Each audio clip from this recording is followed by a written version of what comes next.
Bismillahirrahmanirrahim. Assalamualaikum warahmatullahi wabarakatuh. Kita lanjutkan kembali pada video yang kedua dalam mata kuliah perencanaan landfill, kuliah yang ke-9 terkait dengan materi sarana prasarana dan pembagian lahan landfill.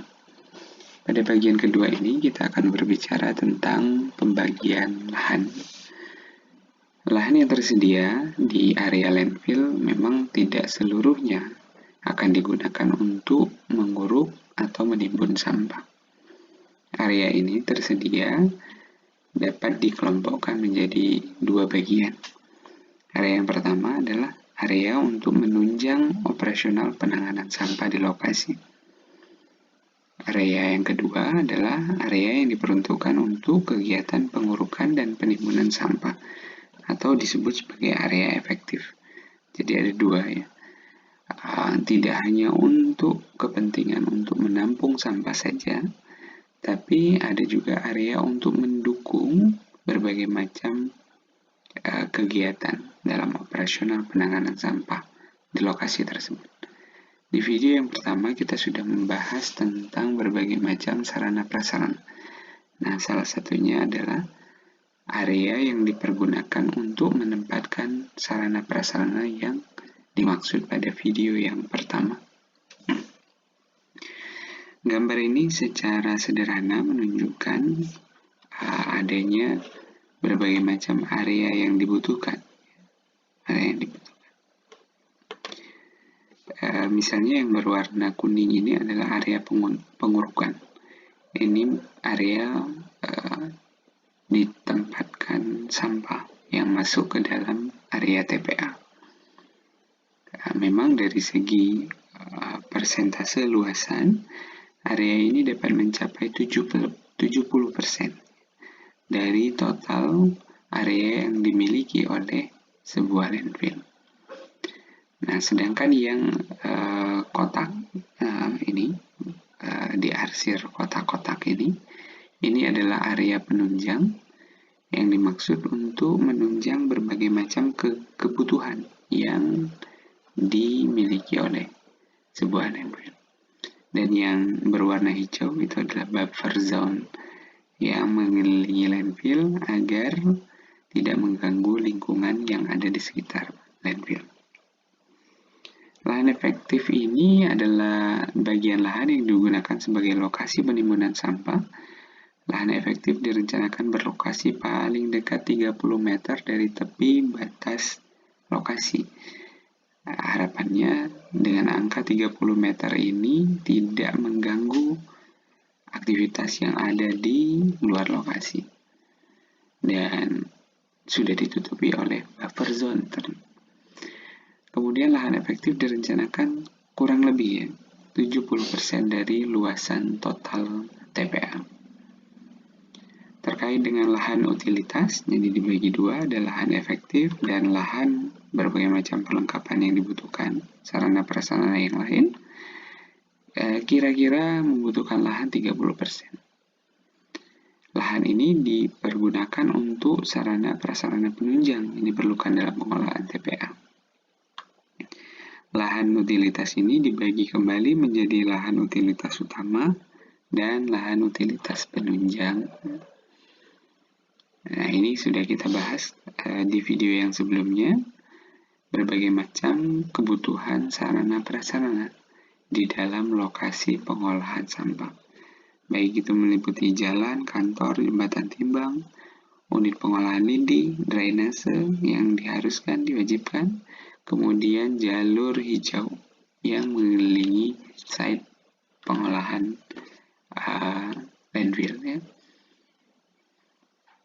Lahan efektif kira-kira gambarannya adalah lahan efektif untuk pengurukan sampah dibagi menjadi beberapa zona yang merupakan pentahapan pemanfaatan lahan.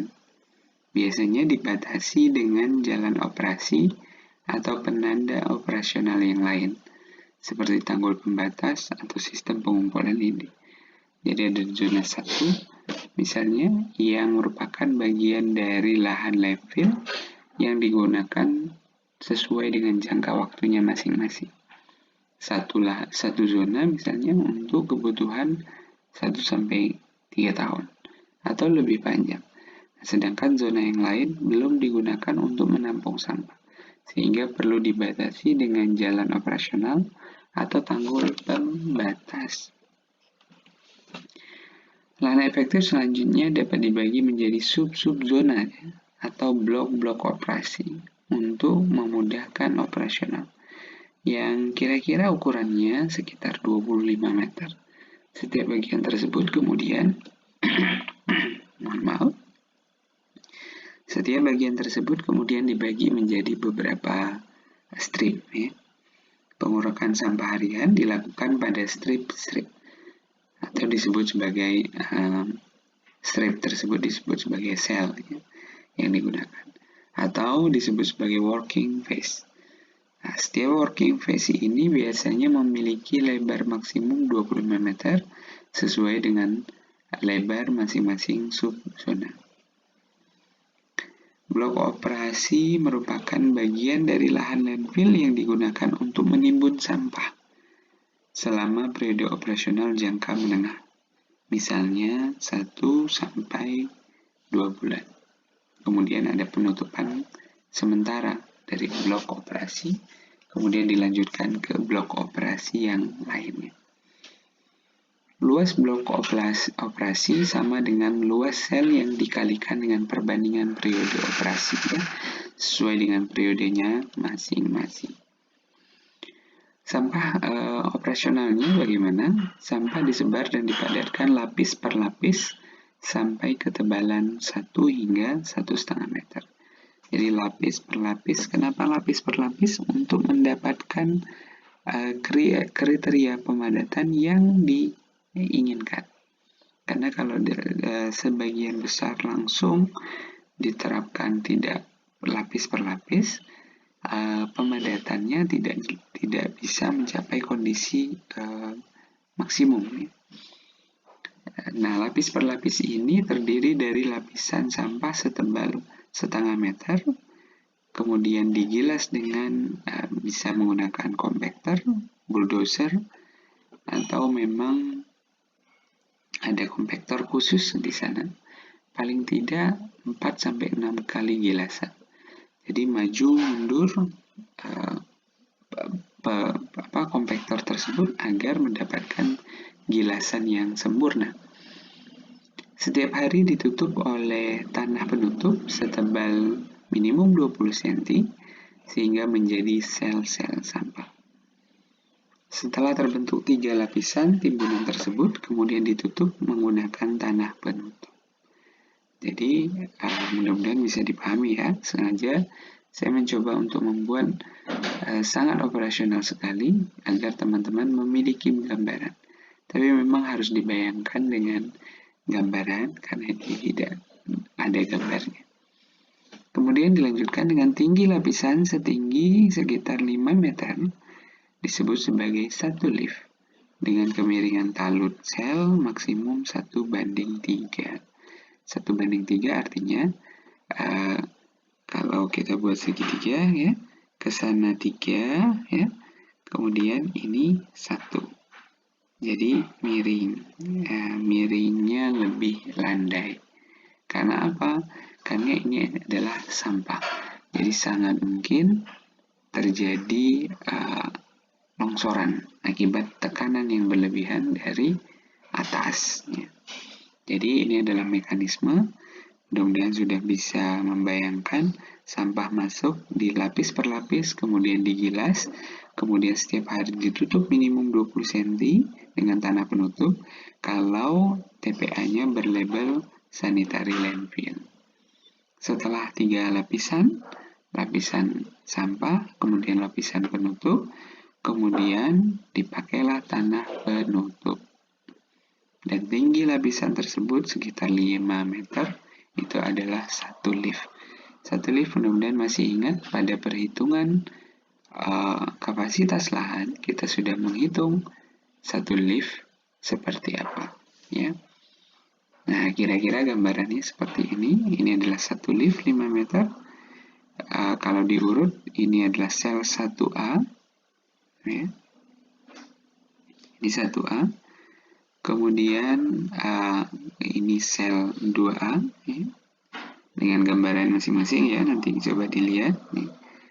Kemudian sel 3A, sel 4A, sel 5A. Kemudian pada tahapan berikutnya dapat dibuat adalah ini adalah sel 1B, sel 2B, sel 3B. Yang berwarna coklat adalah lapisan tanah penutup antara. Tebalnya tadi 20 sampai 30 cm. Nah, arah penimbunannya ke arah sana. Jadi kira-kira ya, pertama kali adalah pasti 1A. Ya, 1A. Pilihan berikutnya bisa 2A atau 1B. Kemudian pilihan berikutnya adalah 2B atau 3A. Ya. Kemudian pilihan berikutnya boleh 4A atau 3B. Baru yang terakhir adalah 5A. Nah, di antara lapisan sel ini juga ada penutup tanah harian.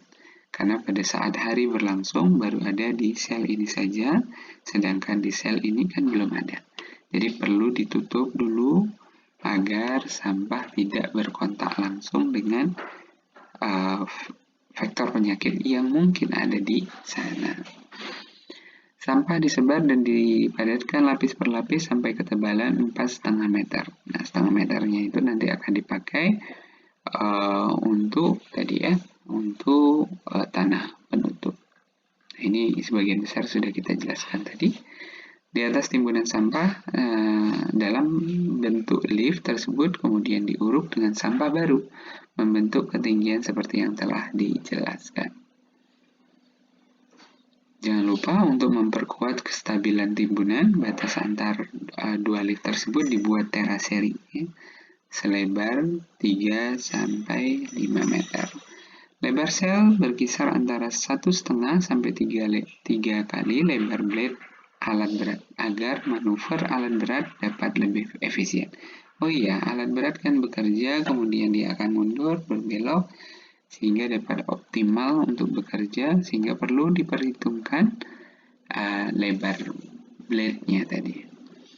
Guna memudahkan masuknya truk pengangkut sampah ke titik penuangan, maka dibuat jalan semi permanen antar lift. Dengan maksimum kemiringan jalan adalah 5%. Untuk mencegah terjadinya erosi air permukaan, maka dibuat drainase pelindung penggerus menuju titik di bawahnya. Lapisan lahan diprioritaskan dimulai dari lembah jalur utama pipa lindi, kemudian lapisan tersebut adalah bagian kemiringan dinding sesuai dengan naiknya lift timbunan sampah. Jadi, operasional TPA itu memang tidak sembarangan. Jadi diperhatikan betul agar berbagai macam fasilitas yang ada di dalam lapisan-lapisan tersebut tidak rusak karena operasionalnya, karena aktivitas bulldozer misalnya, atau aktivitas truk pengangkut sampah. Nah, gambar ini menunjukkan pembagian zona-zona yang dimiliki oleh TPA. Ini adalah zona A ya, ini adalah zona B, dan ini adalah zona C. Nah, zona A nanti akan dibagi menjadi blok-blok operasi atau sub-sub zona. Kemudian sub-zona tersebut akan dibagi menjadi strip-strip atau sel harian. Nah, ini adalah contoh pembagian lahan. Yang berwarna merah adalah lahan efektif, dan yang berwarna biru adalah lahan utilitas. Ya, jadi bayangkan, termasuk pengolahan lindi termasuk dalam bagian lahan utilitas. Nah, ini identifikasi pembagian lahan. Pasti kondisi di wilayah akan mendapatkan kondisi seperti ini. Ini adalah area sulit untuk dibangun, dan ini akan adalah area yang dapat dibangun. Pilihannya bisa macam-macam. Jadi penempatannya ini adalah area pengolahan lindi, dipilih yang paling rendah dari lokasi tersebut. Nanti bisa dibayangkan sendiri ya. Pembagian blok dan zona, mulai dari zona 1 yang paling dekat dengan IPL, 2, 3, 5, 6. Nah ini misalnya zona 4 ya. Ini pembagian zona juga. Desain layout pembagian lahan yang ada di sebuah TPA. Area landfill, area IPL. IPL itu adalah instalasi pengolahan air lindi. Kemudian dan seterusnya. Jadi teman-teman bisa memperhatikan pembagian-pembagian lahan yang ditampilkan pada gambar-gambar ini. Ini adalah contoh yang belum ditempatkan sampah. Ya, beberapa contoh yang belum ditempatkan sampah. Ini adalah juga bagian yang baru dimulai untuk ditempatkan sampah. Menggunakan software yang ada saat ini, menggunakan software 3 dimensi, sangat mungkin membuat pemodelan. Jadi perencana nanti bisa membuat pemodelan ini 1 tahun, kemudian 2 tahun, 3 tahun, dan seterusnya. Sehingga apa? Pihak pemilik pekerjaan akan sangat puas melihat gambaran yang ada di TPA tersebut. Nah, mudah-mudahan materi ini bisa membuat teman-teman semuanya memiliki gambaran terhadap pembagian lahan yang ada di TPA. Terima kasih semuanya, mohon maaf jika banyak kekurangan. Kita bertemu kembali pada pertemuan berikutnya. Mohon dapat disiapkan berbagai pertanyaan dan selipkan pertanyaan tersebut di kolom komentar. Terima kasih semuanya. Assalamualaikum warahmatullahi wabarakatuh.